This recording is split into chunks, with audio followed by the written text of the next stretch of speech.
Je connaissais cette route par cœur. Je la prenais chaque nuit, en rentrant du travail. Mais comment j'aurais pu deviner qu'un gosse de 10 ans se trouverait sur cette putain de route en plein milieu de la nuit? Je sais qu'il faut être vigilant et tout ça, mais d'habitude, y a personne. Et là, ce gamin qui traverse la forêt pour se rendre dans le champ d'à côté, j'ai été surpris et je n'ai pas eu le temps de freiner. Le choc. Mon Dieu, ça me hante. J'étais sous le choc. Je comprenais pas ce qui se passait. C'est quand j'ai regardé dans le rétroviseur que j'ai vu le gamin. Il rampait. Il n'était pas mort. Il rampait avec difficulté pour atteindre le champ. Il ne me regardait pas. Il voulait continuer à avancer.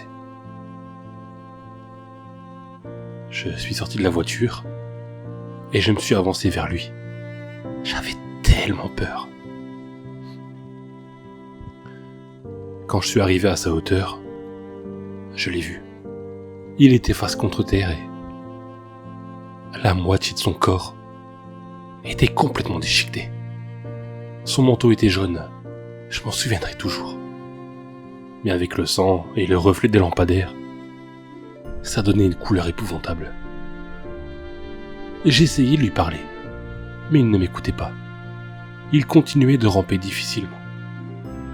C'était une vision épouvantable. Je me suis agenouillé auprès de lui et lui ai touché l'épaule. Il s'est alors mis à hurler. Un hurlement, non pas de douleur, mais de terreur. Ce hurlement semblait l'étouffer. Je m'étais dit que l'accident avait dû lui casser quelque chose au niveau du visage. J'ai été surpris.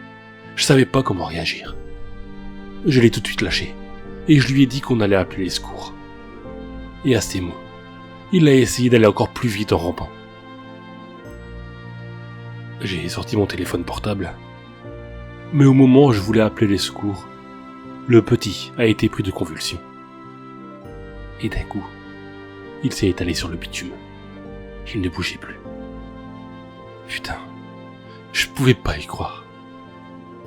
Le petit était mort. J'ai reposé mes mains doucement sur lui. Il n'y a pas eu de réaction. Il était bien mort. Je venais de tuer un enfant. J'ai hurlé de rage.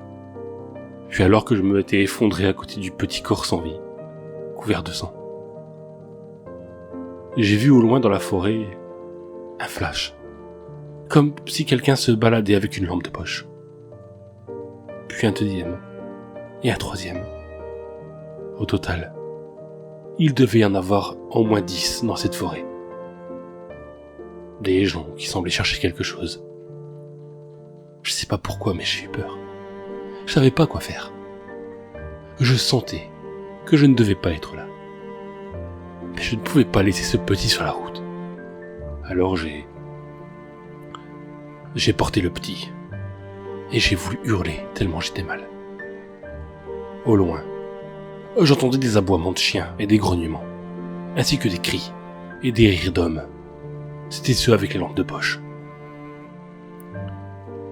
Je comprenais pas ce qui se passait, et je restais comme un con debout, en plein milieu de la route, avec le cadavre d'un enfant dans les bras. J'ai fini par regarder son visage, et j'ai poussé un cri. J'ai lâché le corps et ça a fait un bruit de craquement quand il a touché le sol, et du sang a coulé de sa tête. Le visage du petit était complètement défiguré. Ses yeux avaient été remplacés par ceux d'une poupée. C'était horrible. Et sa bouche était cousue. C'est pour ça qu'il n'arrive pas à crier. Et sur son front, il y avait écrit en brûlure le numéro 13. Alors que j'allais repartir vers ma voiture pour filer le plus vite possible à un commissariat, j'ai remarqué un petit bracelet qui clignotait sur le bras du petit. Je me suis accroupi pour regarder ça de plus près. Les voix s'approchaient de plus en plus, mais j'étais intrigué. J'ai pris le poignet du petit et il l'ai levé pour regarder le bracelet. Un simple bracelet en plastique avec une LED qui clignotait. Rouge. Il était juste écrit prototype HD 2.0. Je sais pas ce que ça voulait dire, mais j'ai vu les hommes se rapprocher très vite, où j'étais, et j'entendais leurs chiens courir. Alors je suis vite monté dans ma voiture, laissant l'enfant sur place. Je me disais qu'il était mort de toute façon, et que je ne pouvais rien faire pour lui. J'ai démarré et je suis parti. Quand j'ai regardé dans le rétro,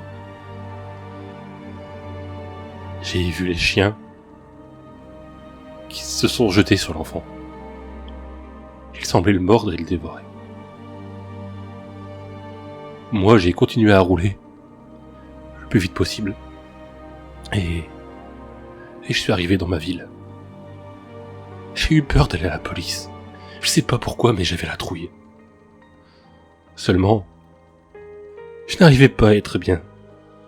Je venais de tuer un enfant qui semblait déjà mal en point. Je voulais me dire que j'avais sauvé cet enfant grâce à la mort,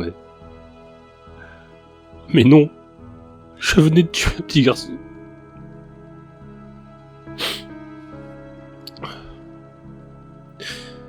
Je me suis garé chez moi et je suis resté dans ma voiture en repensant à cette scène épouvantable que je venais de vivre. Je me posais plein de questions. Qui était ce petit? Qui étaient ces hommes qui semblaient le poursuivre? Et pourquoi il était torturé de la sorte? Je ne sais toujours pas. Pourtant, après plusieurs jours à être resté enfermé chez moi, à pleurer, et à tomber en dépression pour ce que j'avais fait, je regardais les infos pour voir s'il parlait d'une disparition d'enfant, mais rien du tout. Apparemment, tout le monde s'en fichait. Mais j'ai donc fini par me calmer de la peur d'être retrouvé pour le meurtre du petit. Même si je savais au fond de moi que personne n'aurait retrouvé le corps et qu'il avait fini en festin pour chien.